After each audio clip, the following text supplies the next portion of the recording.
I'm glad about yesterday is that we saw for the first time where violence comes in. We saw, you've had media clips before, but you've never actually seen clips of somebody being beaten like we saw yesterday. The person who was doing the beating, who was leading the gang that was doing the beating yesterday, is a local area member of the county assembly who is called Kariuki. This member of the county assembly is a member of Tangatanga. So as far as I'm concerned, even the previous events that we have had here that have degenerated into violence have always been an encounter between ourselves and Tangatanga supporters.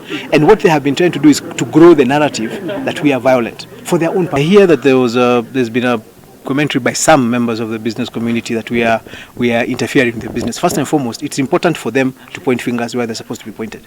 Yesterday, that the violence that was there was being instigated by the member of the county assembly, not by ourselves.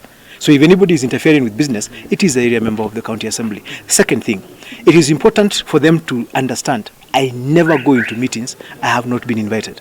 Yesterday's event I was actually invited by the church. I have an official letter. I spoke to the chair lady Flashiba and I confirmed to her I would attend. So unless they're telling me not to attend events in Nyeri constituency that the deputy president attends, and you see, I don't support the deputy president's early campaigns.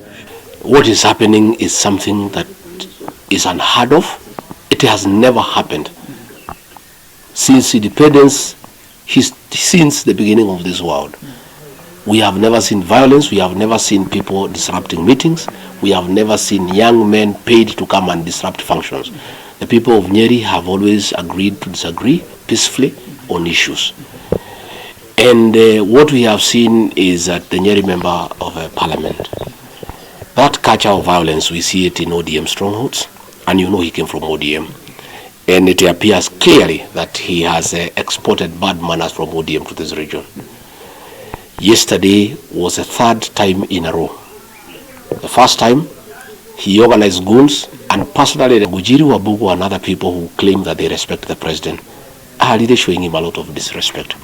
Because they had printed some t-shirts and put Uhuru's name, and then given those t-shirts to goons to go and disrupt a church function.